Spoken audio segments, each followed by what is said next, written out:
Thanks for tuning in to Back to Health, the podcast that brings you up-to-the-minute information on the latest trends and breakthroughs in health, wellness, and medical care.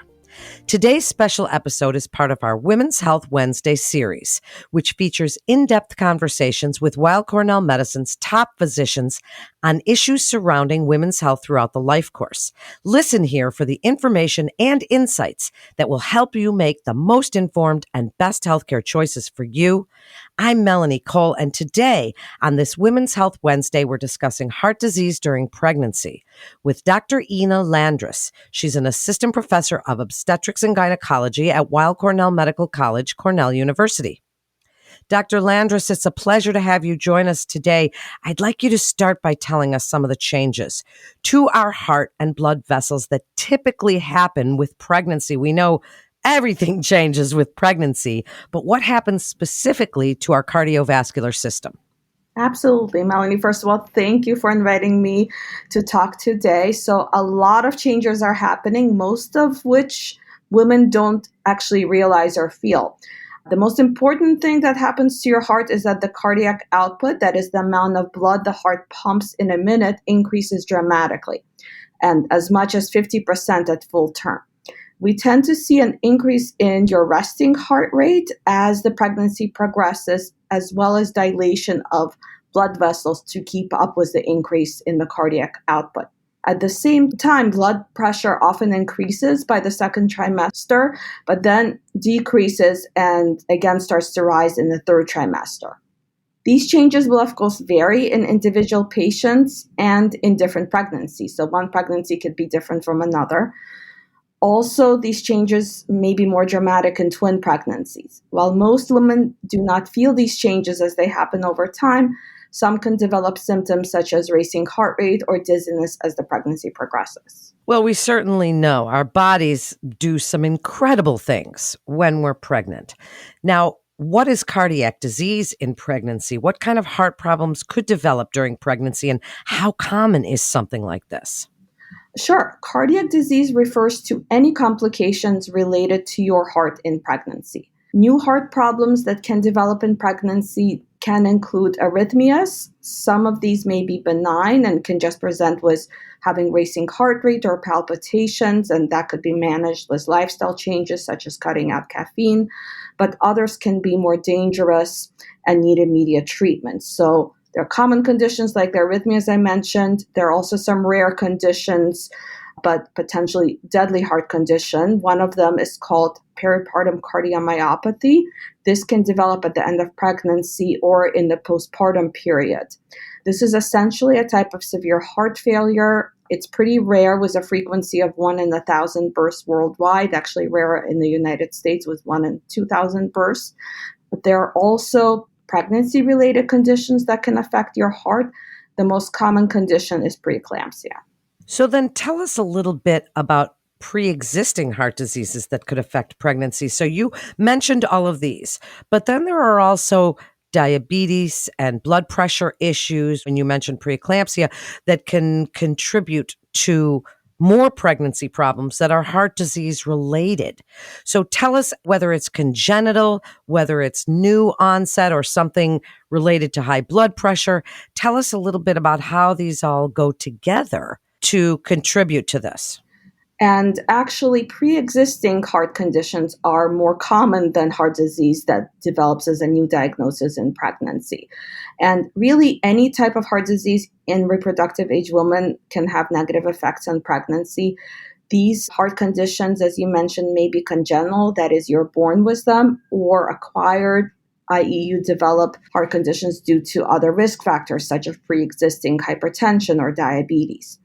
Examples of some common heart conditions that we see in pregnancy include different types of arrhythmias, which are irregular abnormal heart rates, certain types of valvular abnormalities of the heart. So that specifically means abnormalities of heart valves that can include conditions such as bicuspid aortic valve or perhaps sequelae of old rheumatic heart disease, abnormalities of the aorta, and a medical condition we call cardiomyopathy, which is essentially chronic heart failure. Also, you can have heart disease that can be related to pre-existing hypertension or diabetes manifest with negative effects in pregnancy. There are also some rare heart conditions that affect certain patients, such as those with connective tissue disorders, for example, Marfan syndrome.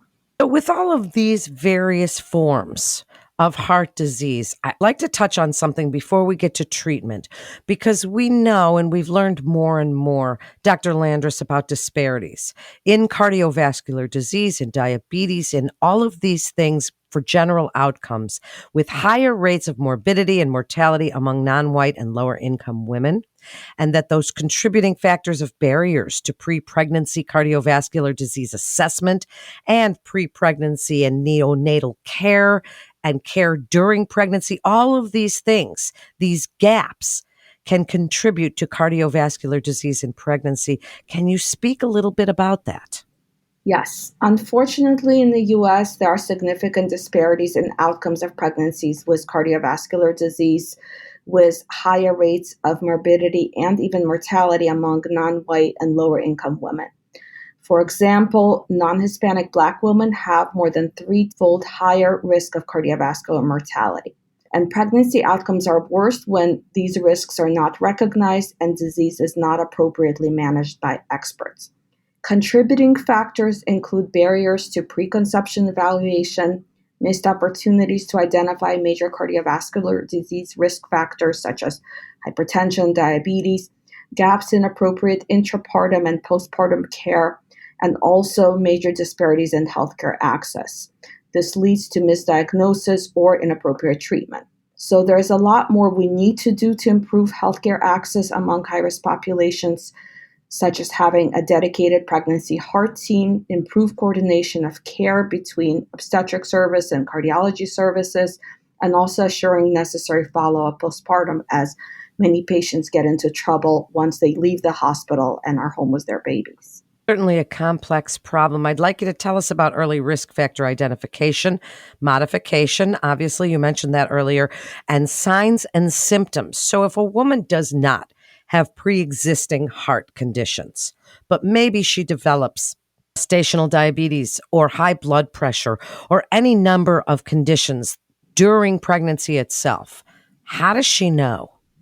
Sure. So when we're evaluating risk of pregnancy with anyone with pre-existing heart disease, we have a number of risk stratification systems that have been validated to determine pregnancy risks of specific heart conditions. So the most important recommendations I can make is to make sure you speak with your cardiologist if you have known diagnosis of heart disease, if you're considering future pregnancy, and also get a referral to see us, maternal fetal medicine specialists, for preconception consultation.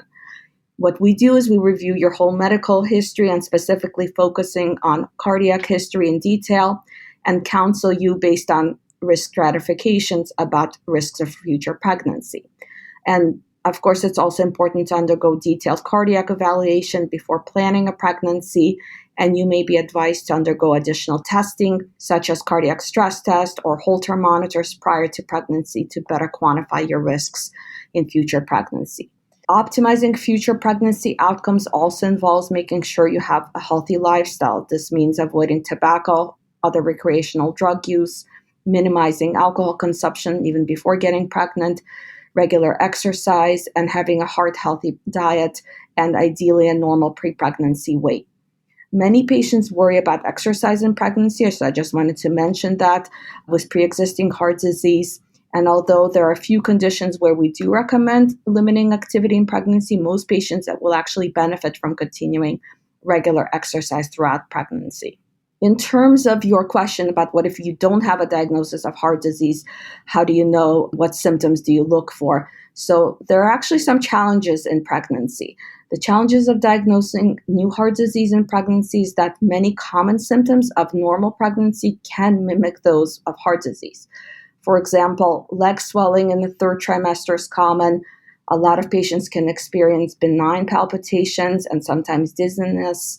And these are fairly common and often normal, but could also be signs of concerning heart problems. Important thing is to bring up any unusual symptoms to your OB, especially if they're recurring, and additional tests may be needed and often include EKG, blood work, x-rays, and if anything is concerning, definitely a cardiology referral. Anyone with pre-existing heart disease, we take these complaints pretty seriously and definitely will need to do further testing. I'm glad you made such a good point, Dr. Landris, about telling your doctor about everything, because stress can mimic heart issues. Their pregnancy obviously has so many different things that go on when you're pregnant. Your legs could swell, but they also could swell because there's something wrong. So we have to be sure to mention every single thing that you think is concerning to your doctor. It's really about that communication and shared decision making. That's what makes us women our own best health advocates. And that's what these Women's Health Wednesdays are all about, is learning how to take care of ourselves so we can take care of the ones that we love. And certainly when we're pregnant, we're going to have a lot of stuff to do. So before we wrap up, Dr. Landris, I'd like to speak about management of heart disease, whether it's congenital, whether we knew about it before or something new. You mentioned exercise. I'm an exercise physiologist, so I love that exercise component of all of this. But what else do you do? Because pregnant women may be concerned about medications during pregnancy or of these other management modalities. So speak about what you're doing. Of course. Management of heart disease involves working with a team of experts to take care of our patients. So here at Cornell, we have the obstetric cardiology program, which coordinates care between obstetrics, cardiology, and OB anesthesia teams. Our goal is to provide multidisciplinary approach to patient care, and we meet monthly amongst ourselves to discuss all of our pregnant and recently delivered patients, review their delivery plans, their medications, and all the follow-up that they need. We also involve other experts from various fields such as social work, psychiatry, nutrition, genetics, pediatric cardiology when indicated based on individual patient needs. So I believe that expert and individualized care is really key to success for outcomes of moms and babies with heart disease in pregnancy. I agree with you. So wrap it up for us with your best advice for women so that we can be as healthy during our pregnancy as possible, and really what you would like us to know about heart disease and pregnancy. I think as a summary, before becoming pregnant, even if you don't have heart problems, make sure you see your primary care doctor for general screening. Know your risks. If you have pre-existing heart disease, it's really imperative for you to see your cardiologist and one of us, maternal fetal medicine, for full evaluation and risk assessment. And although risks for mothers with pre-existing heart disease are higher, with both increased risk for maternal morbidity and mortality, unfortunately, these are scary statistics, it also doesn't mean a healthy, safe pregnancy cannot be achieved.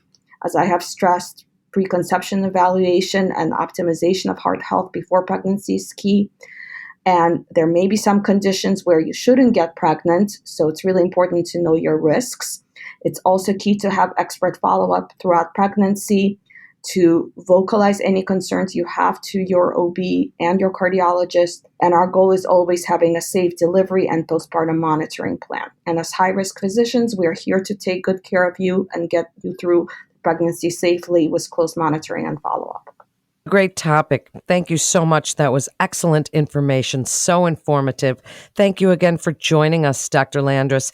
And Weill Cornell Medicine continues to see our patients in person as well as through video visits. And you can be confident of the safety of your appointments at Weill Cornell Medicine. We're so glad you joined us for Women's Health Wednesday.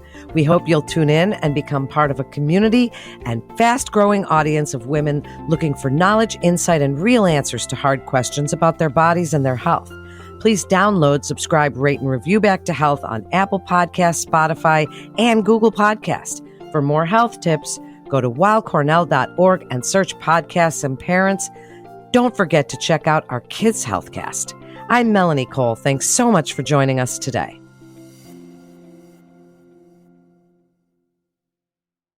Every parent wants what's best for their children.